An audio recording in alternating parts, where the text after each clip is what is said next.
네, 어느덧 그 산상수 마지막 설교입니다. 오늘 하나님의 말씀 다 함께 읽도록 하겠습니다. 그러므로 내 말을 듣고 그대로 행하는 사람은 반석 위에다 자기 집을 지은 슬기로운 사람과 같다고 할 것이다.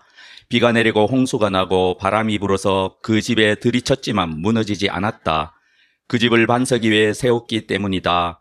그러나 나의 이 말을 듣고서도 그대로 행하지 않는 사람은 모래 위에 자기 집을 지은 어리석은 사람과 같다고 할 것이다. 비가 내리고 홍수가 나고 바람이 불어서 그 집에 들이치니 무너졌다. 그리고 그 무너짐이 엄청났다. 예수께서 이 말씀을 마치시니 무리가 그의 가르치심에 놀랐다. 예수께서는 그들의 율법학자들과는 달리 권위 있게 가르쳤기 때문이다. 아멘. 네, 이 말씀에서 주님께서는 산상수훈의 모든 말씀, 산상수훈 주님께서 하신 모든 말씀을 듣고 그대로 행하는 사람은 지혜로운 사람이다, 슬기로운 사람이다 라고 하셨습니다. 반면에 이 산상수훈 말씀을 듣고도 그대로 행하지 않는 사람은 어리석은 사람과 같다라고 하셨습니다. 왜 그렇게 말씀하셨겠습니까? 주님께서는 비가 내리고 홍수가 나고 바람이 불어 닥치는 상황을 예상해야 한다. 그렇게 말씀하셨습니다. 슬기로운 사람은 비가 내리고 홍수가 나고 바람이 불어 닥치는 상황을 예상하고 염두에 두고 자기 집을 짓습니다. 하지만 어리석은 사람은 비가 내리고 홍수가 나고 바람이 불어 닥치는 상황을 전혀 염두에 두지 않고 자기 집을 짓습니다. 주님은 그것을 말씀하십니다. 집의 기초를 놓기 전에 혹은 집을 짓는 도중이라도 뒤늦기 전에 가능하면 설계 단계부터 비가 내리고 홍수가 나고 바람이 불어닥치는 상황을 예상해서 차곡차곡 자기 집을 지어 나가야 된다. 그런 말씀입니다. 어리석은 사람은 그렇게 하지 않습니다. 하지만 주님께서는 너희는 지혜롭고 슬기로운 사람이 되어야 한다. 이렇게 말씀을 하고 계시는 것입니다. 이 슬기로운 사람이 지은 집은 어떠한 상황 속에서도 흔들리지 않습니다. 바위 위에 지었기 때문입니다. 하지만 어리석은 사람이 지은 집은 무너집니다. 완전히 무너집니다. 차이는 그것입니다.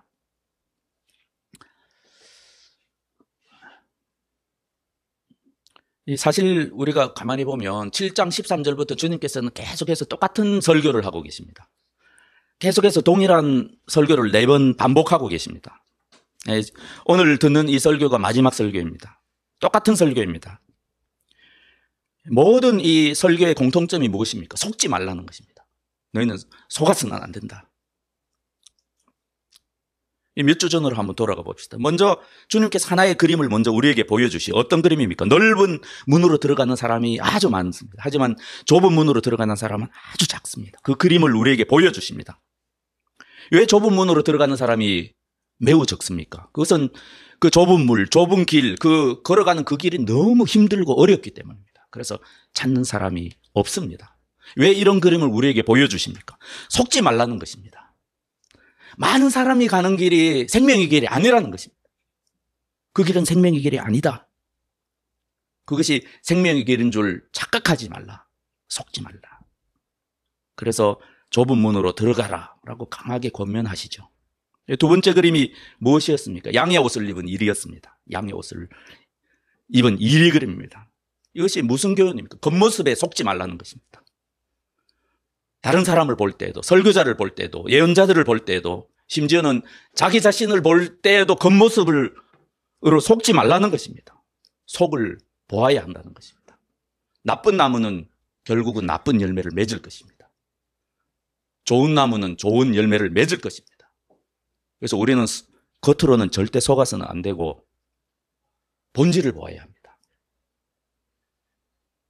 이것이 두 번째 그림의 교훈이었습니다. 세 번째 그림은 무엇을 보여주십니까? 이 자신의 비참한 운명에 절규하는 사람입니다. 그것도 한 사람이 아니라 많은 사람입니다. 주여 주여 하고 라고 막 외치면서 자기 비참한 운명에 절규하고 경악하는 그런 수많은 사람의 그림입니다. 주님을 원망하며 주님께 항변하는 수많은 사람의 관한 그림입니다. 이 그림을 왜 보여주십니까? 똑같은 교훈입니다. 속지 말라는 것입니다. 바른 믿음의 고백에 속지 말라는 것입니다. 또 신앙의 열심에 속지 말라는 것입니다. 신앙의 열심에 속지 말라는 것입니다. 주님을 위한 많은 봉사에 속지 말라는 것입니다. 심지어는 주님의 이름으로 행하는 기적에도 속지 말라는 것입니다. 속지 말라. 그리고 심판주의신 주님은 그런 것에 절대로 속지 않는다라고 말씀하셨습니다. 오늘 말씀도 마찬가지입니다. 마지막 결론으로 오늘 이 그림을 우리에게 보여주십니다. 이 그림을 보여주시는 주님의 의도 어떻게 했습니까? 이 결론의 설교도 마찬가지입니다. 속지 말라는 것입니다. 속지 말라. 착각하지 말라. 스스로 속지 말라. 오해하지 말라. 그런 말씀입니다. 첫째로 주님께서는 저와 여러분이 이런 것입니다. 말하자면 주님의 심판을 실제로는 믿지 않습니다. 실제로는 안 믿습니다. 그런데 믿는 것처럼 착각하는 사람들이 있습니다. 자기가 믿고 있다고. 아주 미묘한 거죠. 자기는 주님의 심판을 믿고 있다고 고백하고 매주 죽으시고 부활하신 우리 주님께서 지금 하나님 우편에 앉아 계시고 이 마지막 날에 산자와 죽은 자를 심판하러 오시리라 라고 매주일 고백하면서도 사실상 그것을 믿지 않습니다. 속지 말라는 것입니다. 스스로 착각하지 말라는 것입니다. 우리가 놀랍게도요, 찾아보십시오. 한번 성경 전체에 수없이 많은 심판에 관한 말씀들이 있습니다. 왜 이런 말씀을 하시겠습니까? 하나님은 이 최후 심판 때 모든 사람이 다 구원받기를 원하십니다. 선택하신 하나님의 모든 백성이 다 구원받기를 바라십니다. 그래서 하나님께서는 너무나 명백하게 성경의 곳곳에 중요한 지점에 심판의 명백한 말씀들을 박아두셨습니다. 왜 그렇게 하셨겠습니까? 당신의 친필로 성령으로 깊이 파서 우리의 마음에 새기고자 하시는 것입니다. 그리고 우리가 계속해서 산상수훈에서 배운 대로 이 심판은, 주님의 심판은 이 복음의 중요한 한 축이지 않습니까? 그걸 우리가 배웠습니다. 그래서 복음에는, 참된 복음에는 반드시 심판이 언급되기 마련입니다. 진짜와 가짜에 대해서 많이 배웠지 않습니까? 세례 요한이 전한 복음도 그랬습니다. 읽어보십시오. 그리고 우리 예수님께서 친히 선포하신 복음의 말씀도 그렇습니다. 읽어보십시오. 그리고 역사상 전해져온, 그리고 오늘날에 선포되는 참된 복음에는 반드시 심판이 있습니다.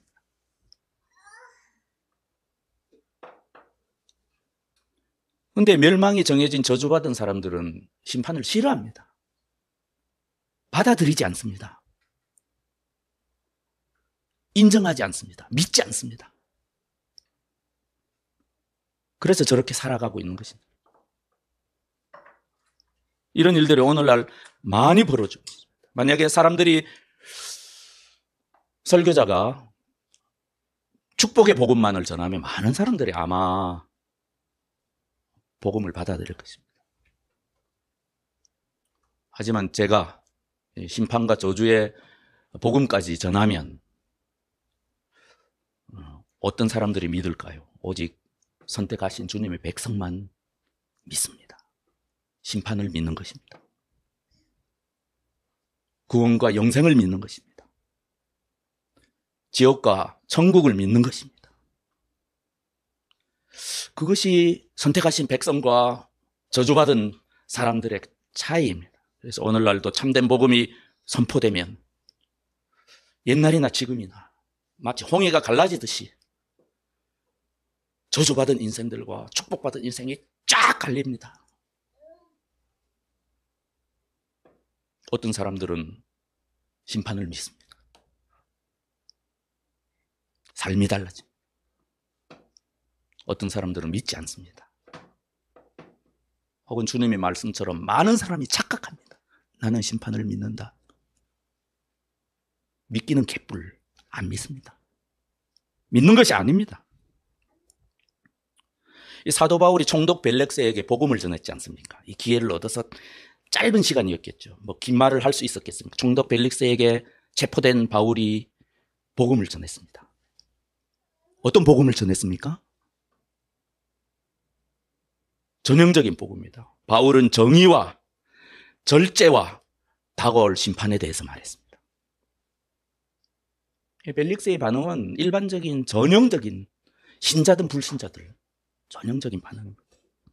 두려운 생각이 들어서 이제 그만하고 가보시오. 내가 기회가 있으면 다시 부르겠소. 이 심판 메시지는요, 신자든 불신자들 굉장히 좋은 테스트입니다. 최후의 심판이 오기 전에도 복음이 선포되는 곳에는 멸망으로 갈 사람들과 생명으로 갈 사람들을 완전히 갈라놓습니다. 예리하게 같은 메시지를 듣습니다. 하지만 그 메시지를 듣고 슬기로운 사람들은 그 메시지를 받아들입니다.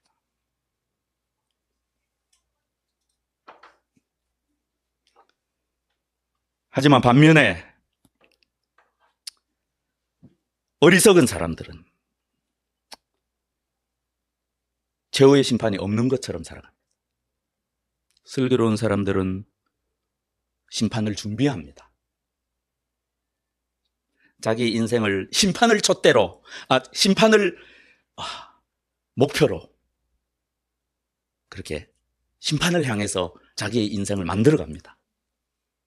심판을 향해서 만들어갑니다. 자기의 인생을. 하지만 어리석은 사람들은 그게 무슨 소용이야? 심판을 염두에 두지 않습니다. 지금 주님께서는 그걸 말씀하시죠. 여러분 마태복음 25장의 그 열천의 비유 생각나실 것입니다. 열천의 비유 모르는 사람이 없죠. 어리석은 5사람은 아무 준비를 하지 않았습니다.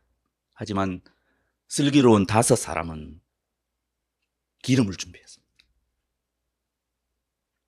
그 차이입니다. 마태복음 25장뿐만 아니라 누가복음 12장에 나오는 비유도 생각나실 것입니다. 허리에 띠를 띠고 등불을 켜고 서 있으라고 명을 받은 종에 대한 비유. 어떤 종들은 혼인집에서 돌아와 문을 두드리는 신랑을 기다립니다. 잘 수가 없죠. 어떤 사람들은 염두에 두지 않습니다. 잡니다. 이 비유의 결론으로 주님께서 말씀하셨습니다. 그러므로 너희도 준비하고 있으라. 생각하지 않는 때에 인자가 오리라. 매주일 신앙 고백을 하는 저와 여러분은 어떻습니까? 주님의 심판을 믿고 있습니까? 십자가 못 박혀 죽으시고 부활하신 주님께서 전능하신 하나님 우편에 앉아 계시다가 때가 되면 산자와 죽은 자를 심판하러 오시리라는 사실을 저와 여러분은 믿습니까? 우리들 가운데 슬기로운 사람은 기름을 준비할 것입니다. 깨어서 신랑을 기다릴 것입니다. 하지만 어리석은 사람들은 아무것도 하지 않습니다. 이 사람들은 무엇을 기다리고 있는 것일까요? 아무것도 하지 않습니다. 오늘 말씀은 하나의 테스트라고 생각합니다. 시금석이죠.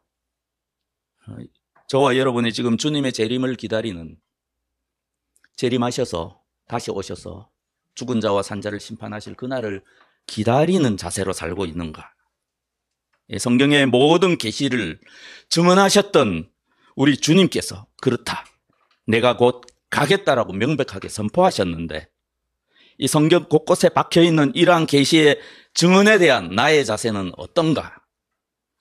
아멘, 오십시오. 주 예수님, 그것이 나의 자세인가? 이것이 오늘 말씀입니다. 사랑하는 형제 자매 여러분, 한번 생각해 보십시오.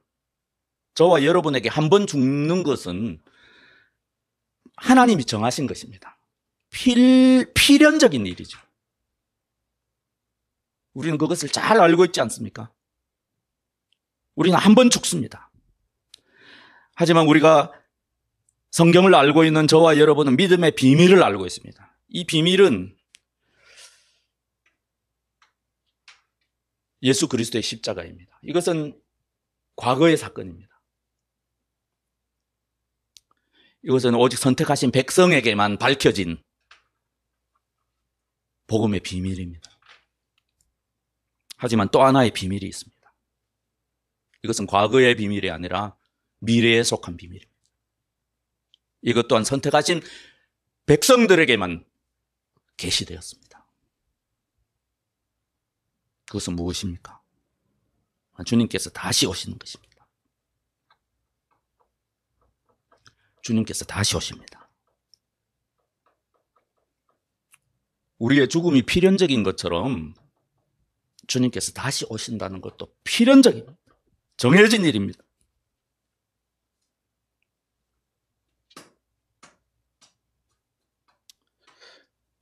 그렇게 되어야만 합니다. 주님께서 다시 오셔야만 합니다. 그래야만 그때 우리의 구원이 비로소 완성되기 때문입니다. 그때가 되어야만 죄 없는 주님께서 돌아가셨던 목적이 온전히 성취가 되고, 그렇게 되어야만 당신을 바라고 소망하고 당신께 충성했던 모든 사람에게 죽으시고 부활하신 주님께서 온전한 구원이 되십니다. 그래서 성경은 이렇게 이야기합니다. 잘 들어보십시오. 히브리서 9장 27절, 28절입니다. 한 번 죽는 것은 사람에게 정해진 것이요, 그 후에는 심판이 있으리니 이와 같이 그리스도도 많은 사람의 죄를 담당하시려고 단번에 들이신 바 되었고 구원에 이르게 하기 위하여 죄와 상관없이 자기를 바라는 자들에게 두 번째 나타나시니라. 아멘. 히브리서 9장에 나온 이 말씀을 깊이 생각하십시오. 우리 성도는 죽음을 두려워하지 않습니다. 아무도 죽음을 두려워하지 않습니다. 성도는. 모든 성도가 진정 두려워하는 것은 주님이 다시 오심. 왜냐하면 우리는 이미 죽으시고 부활하신 주님과 연합하여 죽음은 우리의 것이 이미 아니기 때문입니다. 믿는 자들에게는 영생이 보장되어 있습니다. 우리에게 남은 것은 주님의 심판입니다. 이것이 복음의 비밀입니다. 선택하신 주님의 자녀들에게만 드러나는 복음의 비밀입니다. 그래서 선택하신 자녀들은 주님의 말씀을 믿고 두렵고 떨림으로 각자의 온전한 구원을 이루어 나갑니다. 이 산상수훈 전체를 통해서 주님께서 계속 그것을 말씀하고 계십니다. 버림받은 저주받은 백성들은 이러한 말씀들을 애써 외면하며, 너무나 두렵기 때문에 애써 외면하며 살아갑니다. 아무런 준비 없이 그냥 잘 되겠지. 가짜 평화입니다. 거짓 평안입니다. 고래로 거짓 선지자들이 계속해서 외치고 있는 가짜 복음입니다.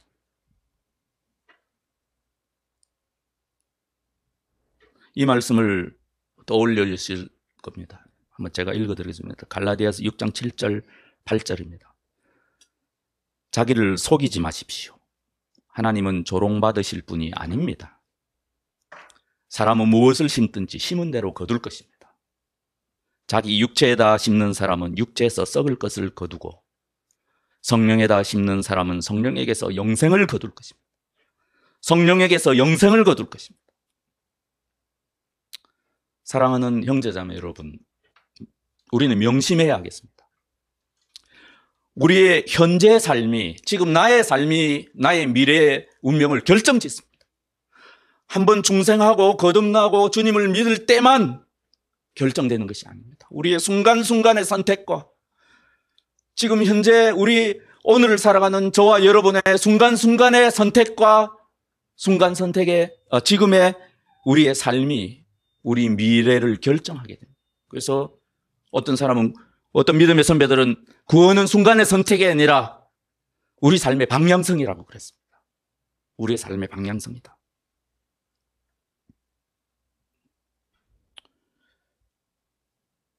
이 비가 내리고 홍수가 나고 바람이 불어닥칠 때 이런 걸 깨달으면 이미 늦습니다. 그래서 주님께서 미리 말씀하시는 거죠. 그때는 이미 늦습니다. 여러분 잘 아시지 않습니까? 저와 여러분의 호흡은 오직 창조주 하나님께 달려 있습니다. 오늘 내가 누운 그 침상에서 내일 아침에 다시 일어나리라고 누가 보장합니까? 아무도 보장하지 못합니다. 그러면 우리는 항상 이 성령의 음성이 들려올 때 더 늦지 않게 하나님의 은혜의 심판의 그 말씀들을 염두에 두고 그것에 우리의 삶의 방향과 목표와 초점을 향하여 뚜벅뚜벅 길을 걸어가야 됩니다. 그것이 좁은 길입니다. 주님께서 요구하시는 우리의 삶은 완전한 삶이 아닙니다. 우리 삶의 방향입니다. 우리가 산상수훈을 통해서 계속 배운 대로 우리의 완전함은 오직 주님께 속한 것이고 우리의 미래에 속한 것입니다. 하지만 우리 삶의 방향은, 그 방향성은 우리의 몫입니다. 여러분의 몫입니다. 저와 여러분 어디를 향해서 가고 있습니까? 이 슬기로운 성도는 주님의 심판을 향해서 걸어갑니다. 하지만 어리석은 사람은 그런 거 신경 쓰지 않죠. 슬기로운 주님의 자녀에게 주님의 심판은 복음입니다.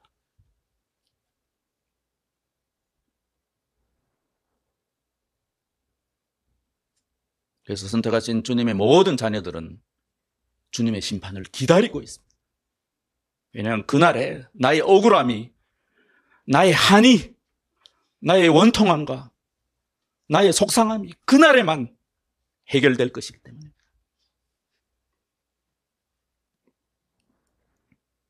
두 번째로 주님께서는 이런 착각을 하지 않기를 바라십니다. 주님 말씀을 듣고 싶어 하지 않으면서 듣고 싶어 한다고 스스로 착각하는 그런 착각입니다. 많은 사람이 주님의 말씀을 사랑하고 주님 말씀 듣기를 좋아하고 주님의 말씀에 순종하기를 원한다고 합니다. 하지만 많은 사람이 스스로 속고 있다, 이렇게 주님께서는 말씀하시는 것입니다. 그토록 많은 말씀들이 성경에 있는데도 사람들은 왜 주님의 말씀대로 실행하지 않는 것은 주님을 미워하기 때문이라는 것을 모를까요?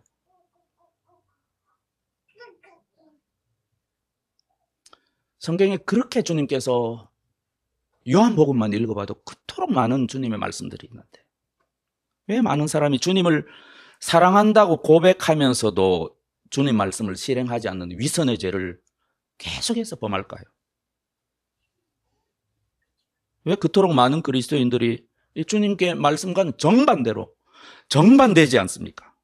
자기가 주님의 말씀을 실행하지도 않으면서 자기의 영혼이 안전하다고 믿을까요?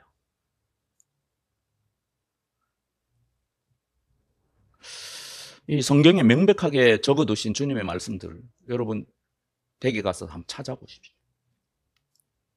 그 모든 말씀들을 생각하면 도무지 이해가 되지 않습니다.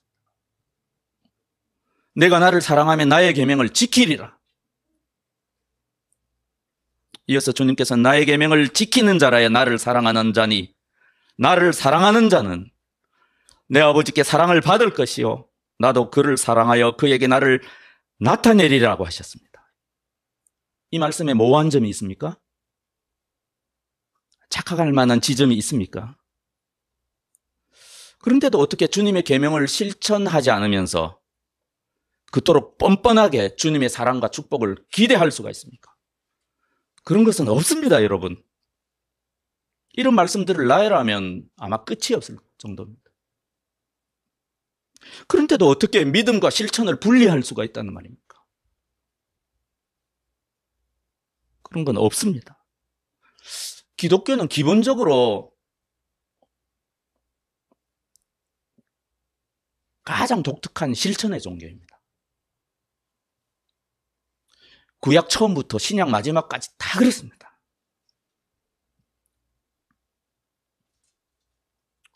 성경이 율법책이 아니라고요?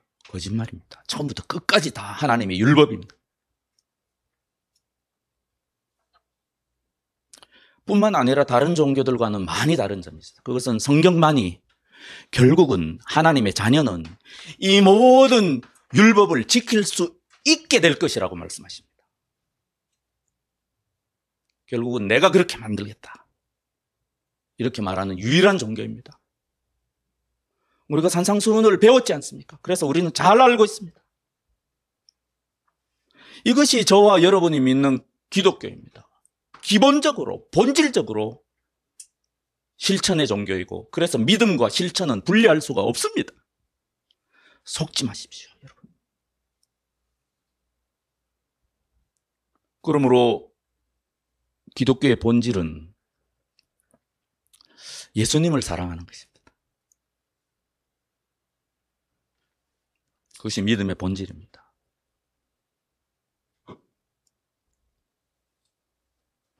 한번 다 함께 읽겠습니다. 아버지께서 나를 사랑하신 것 같이 나도 너희를 사랑하였으니 나의 사랑 안에 거하라. 내가 아버지의 계명을 지켜 그의 사랑 안에 거하는 것 같이 너희도 내 계명을 지키면 내 사랑 안에 거하리라. 이것이 기독교입니다. 또 다 함께 읽어보겠습니다. 여러분은 뵙지는 못했지만 그리스도를 사랑합니다. 지금도 뵙지는 못하고 있지만 그분을 믿으며 기뻐 뜁니다. 말로 표현할 수 없는 영광스러운 기쁨으로 그렇게 하고 있습니다. 이것이 기독교입니다, 여러분. 기뻐 뛰는 것입니다. 여기에 저와 여러분이 놓치기가 쉬운 무엇이 있습니까? 감정입니다. 여러분, 감정입니다. 사랑의 감정을 뺄 수 있습니까? 없습니다, 여러분. 그런 것은 사랑이 아닌 것입니다. 여러분, 감정의 의지를 뺄 수 있습니까? 없습니다, 여러분. 그런 건 없습니다. 엄마가 아가를 사랑하면 수고의 번거로움을 누가 마다하고 힘들어하겠습니까? 그런 건 없습니다, 여러분. 남녀 간의 사랑에도, 친구 간의 사랑에도, 가족 간의 사랑에도, 이 세상에 존재하는 어떤 사랑도 감정과 의지를 제외한 그런 사랑은 없습니다, 여러분. 그렇다면 우리가 주님을 사랑한다는 우리가 어떻게 주님의 계명을 실천하지 않을 수가 있겠습니까? 완전함을 말하는 것이 아닙니다. 우리의 삶의 태도, 우리의 삶의 방향성, 다시 오실 주님을 기다리는 우리의 마음의 자세, 그런 것들에 관한 주님의 말씀입니다, 여러분. 그러므로 사랑하는 형제자매, 저와 여러분이 혹시라도 주님의 계명을 실천하지 못하고 있다면 그것은 다른 데 문제가 있습니다. 그 원인은 다른 곳에 있습니다. 그러므로 속지 말아야 합니다. 하나님의 적은, 하나님을 대적하는 것은 다른 것에 있지 않습니다. 우리 안에 있습니다, 여러분. 저와 여러분 안에 하나님의 원수가 있습니다, 여러분.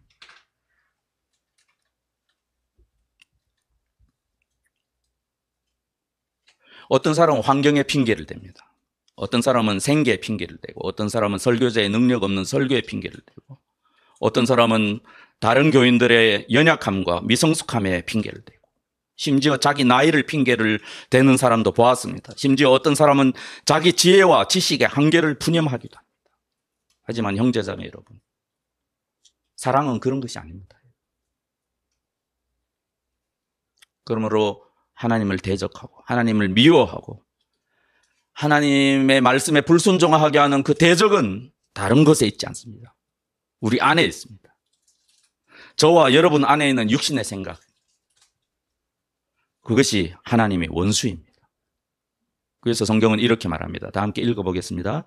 육신의 생각은 하나님과 원수가 되나니 이는 하나님의 법에 굴복하지 아니할 뿐 아니라 할 수도 없음이라.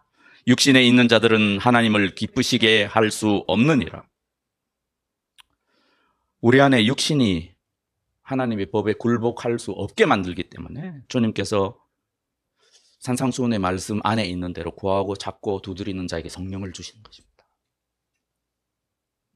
구하고 찾고 두드리는 자에게만 성령을 주십니다. 그래서 오직 성령께서 우리 안에서 능력과 성령과 큰 확신으로 우리에게 분명하게 말씀하여 주시고 우리의 육신의 생각을 굴복시키셔야 합니다. 그래야만 우리 육신에서 돌같이 굳은 마음이 없어집니다. 살같이 부드러운 마음으로 변합니다. 그래야만 율법을 지킬 수가 있습니다. 주님의 계명을 기쁨으로 순종할 수가 있습니다. 주님의 계명은 무거운 것이 아닙니다. 내가 주님의 계명을 싫어하기 때문에 안 지키는 것입니다.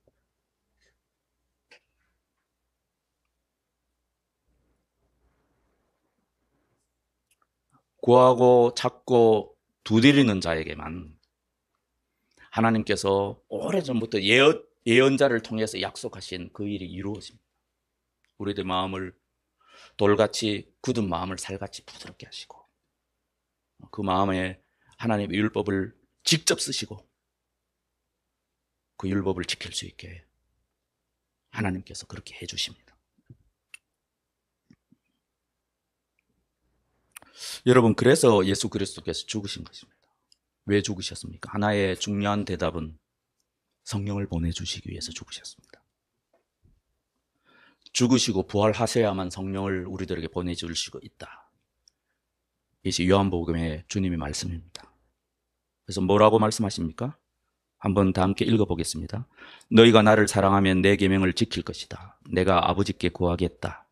그리하면 아버지께서 다른 보혜사를 너희에게 보내셔서 영원히 너희와 함께 계시게 할 것이다. 그리고 어떤 말씀들이 있습니까? 내가 한 일보다 더 큰 일을 하게 될 것이다. 그러므로 사도 바울은 주님의 교훈에 따라 결국 이렇게 말씀하십니다. 로마서 8장 13절, 14절 다 함께 읽어보겠습니다. 너희가 육신대로 살면 반드시 죽을 것이로되, 적어놓지 않았군요. 제가 읽어드리겠습니다. 너희가 육신대로 살면 반드시 죽을 것이로되 영으로서 몸의 행실을 죽이면 살리니 무릇 하나님의 영으로 인도함을 받는 사람은 곧 하나님의 아들이라. 그리고 다 함께 읽어보겠습니다. 내가 이르노니 너희는 성령을 따라 행하라. 그리하면 육체의 욕심을 이루지 아니하리라. 너희가 만일 성령의 인도하시는 바가 되면 율법 아래에 있지 아니하리라. 그리스도 예수의 사람들은 육체와 함께 그 정욕과 탐심을 십자가에 못 박았느니라. 만일 우리가 성령으로 살면 또한 성령으로 행할지니 헛된 영광을 구하여 서로 노엽게 하거나 서로 투기하지 말지니라. 아멘. 이제 말씀의 결론에 이르렀습니다. 저와 여러분은 오늘 주님의 말씀에 따라서 우리의 삶에 우리가 짓고 있는 집의 안정성을 점검할 수가 있습니다. 얼마나 안전할까? 저와 여러분의 인생이 이 시험과 환난을 통과하고 그리고 죽음의 그 환난을 넘어서서 주님의 심판대 앞에서까지 그 심판을 이기고 승리할 수 있을 것인가, 그것을 점검할 수 있습니다. 아주 간단한 작은 테스트입니다. 산상수훈의 주님의 말씀을 싫어하십니까? 네, 그렇다면 여러분은 어리석은 사람일 가능성이 많습니다. 혹시라도 산상수훈 주님의 말씀들이 너무 지키기 힘들기 때문에 구하고 찾고 두드리는 것을 멈추셨습니까? 그렇다면 여러분은 어리석은 사람일 가능성이 많습니다. 주님의 한도 끝도 없이 높은 기준에 짜증이 납니까? 불편합니까? 듣고 나서 금방 잊어버리고 싶습니까? 그것을 붙들고 씨름하고 싶지 않습니까? 그렇다면 여러분은 어리석은 사람일 가능성이 많습니다. 왜요? 주님의 심판을 전혀 준비하고 있지 않기 때문에 그렇습니다. 슬기로운 사람은 그렇지 않습니다. 여러분, 성경과 역사를 보십시오. 슬기로운 사람은 그렇게 살지 않습니다. 슬기로운 사람은 주님의 말씀을 수면제처럼 여기지 않습니다. 설교를 듣기만 하지 않습니다. 하나님의 말씀이 나의 마음을 들여다볼 수 있도록 허용합니다.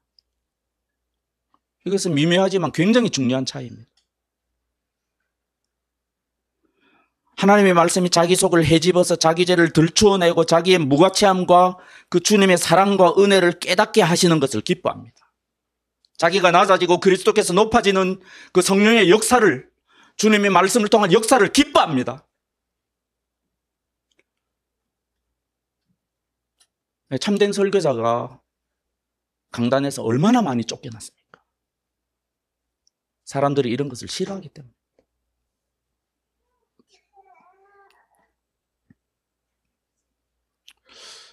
이런 슬기로운 사람들의 모습은 이렇습니다. 성경을 읽지 않습니다. 너무 지금은 진부한 말이 되었지만 진실이기 때문에 말합니다. 이런 사람들은 성경을 읽지 않습니다. 성경이 나를 읽습니다. 그 차이를 아시겠습니까? 이것이 심판을 준비하는 성도의 태도입니다. 성경 말씀이 나를 읽습니다. 그것을 기쁨으로 허용합니다. 축복의 말씀들만 골라 읽지 않습니다. 교훈하시고 책망하시고 바르게 하시고 의로 교육하시는 그 성령의 아픈 충고들을 듣습니다. 달게. 오히려 기뻐합니다. 이것이 참된 신자와 거짓 신자의 미묘하고도 결정적인 차이입니다. 하나님의 말씀에 대한 태도인 것입니다. 이러한 태도가 실천을 낳습니다. 주님께서 그것을 말씀하고 있습니다. 참으로 미묘하지만 엄청난 차이입니다. 슬기로운 사람은 심판을 준비합니다. 명백합니다. 슬기로운 사람은 심판에 관한 주님의 말씀을 믿기에, 실제로 믿기 때문에 심판을 준비할 수가 있는 것입니다. 믿기 때문에. 그래서 자기를 낮추고 하나님의 능력이 함께했던 사도 바울이나 주님의 산상수훈의 교훈을 따라 살았던 우리 믿음의 선배들의 삶을 흠모합니다. 나도 저렇게 살았으면 좋겠다. 나도 예수님처럼 기도했으면 좋겠다. 나도 사도 바울처럼 이러한 순간에 간절하게 기도했던 그 기도 응답을 나도 들었으면 좋겠다.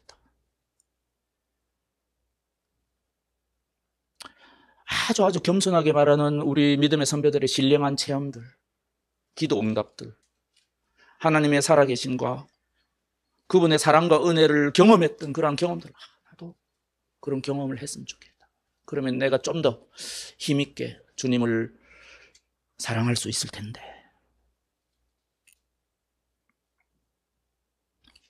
이것이 심판을 준비했던 모든 우리 믿음의 구름대와도 같은 많은 선배님들의 삶의 태도입니다. 주님 그것을 말씀하시는 것입니다. 이 모든 것들이 40번에 걸친 산상수훈 설교를 통해서 저와 여러분이 배운 교훈들입니다. 그래서 산상수훈에서 주님께서 묘사하신 모습, 그것이 우리 예수님의 모습이고 우리 믿음의 선배들의 모습이고 그리고 또한 저와 여러분의 모습임을 알게 됩니다. 마음이 가난한 자는 복이 있나니 슬퍼하는 자는 복이 있나니 의에 줄이고 목마른 자는 복이 있나니 이 모든 것이 예수님의 특성이고 예수님을 따르는 자의 특성입니다. 그리고 결론적으로 주님께서는 이 길, 좁은 길, 이 주님의 길을 걷는 자만이 심판을 이기고 생명의 멸류관을 얻을 것이다. 이렇게 주님께서 말씀하시고 너희는 모두 슬기로운 사람이 되어야 한다. 이렇게 당부하고 계십니다. 이 사이비 기독교인들이 많은 시대입니다. 더욱 그런 것 같습니다. 오늘 주님의 말씀을 힘입어서 여러분에게 분명하게 말씀드릴 수가 있습니다. 이 사이비 기독교인은 자기가 믿고 있다고 생각하지만 자기가 믿음을 가지고 있다. 그래서 많은 도움을 받고 있다라고 이웃에게 자랑도 하지만 오늘 주님의 말씀에 따르면 정작 그 자기 믿음에 도움이 필요한 그 순간에 그 믿음은 그 사람을 배반할 것입니다. 배반할 것입니다. 비가 나고 홍수가 나고 바람이 불어닥치면 가장 도움이 필요한 그 순간에 그 사람이 가지고 있던 믿음은 아무런 소용이 없을 것입니다. 그때야 그 사람은 분명히 깨닫게 됩니다. 평생 믿어왔던 그 믿음이 나에게 도움이 전혀 안 되는다는 사실을 뒤늦게 그때에만 깨닫게 됩니다. 이런 허약한 가짜 믿음, 착각, 오해, 우리 인생의 어떻게 보면 전체의 우리의 인생을 놓고 볼 때 어쩌면 작은 환난이나 고난이라고 할 수도 있는, 그것조차 이기게 하지 못하는데 어떻게 크고 두려운 그날에 죽음과 멸망, 주님의 심판을 딛고 우리에게 도움이 될 수가 있겠습니까? 주님 그것을 말씀하고 계시는 것입니다. 그리고 우리가 아는 바대로 주님 판결은 되돌릴 수가 없습니다. 그리고 우리가 아는 바대로, 우리가 믿는 바대로 우리에게 두 번의 기회는 주어지지 않습니다. 윤회는 없습니다. 그러므로 오늘 성령의 음성을 여러분이 들으셨다면 광야에서 반역하던 옛 이스라엘처럼 여러분의 마음을 다시 완고하게 만들지 마십시오. 그렇게 하지 않기를 바랍니다. 그래서 다 함께 읽도록 하겠습니다. 우리가 하나님께 함께 일하는 자로서 너희를 권하노니 하나님의 은혜를 헛되이 받지 말라. 이르시되 내가 은혜를 베풀 때에 너에게 듣고 구원의 날에 너를 도왔다 하셨으니 보라 지금은 은혜 받을 만한 때요 보라 지금은 구원의 날이로다. 아멘. 좁은 길을 걸었던 우리 믿음의 선배들의 자취를 따라서 결국은 심판을 이기고 승리하는 저와 여러분이 되기를 기원합니다. 저와 여러분이 아무쪼록 두렵고 떨림으로 우리의 온전한 구원을 향하여 그 구원을 이루어 나가다가 주님의 심판을 맞이하는 슬기로운 그런 주님의 종이 다 되기를 예수님의 이름으로 기원합니다. 아멘.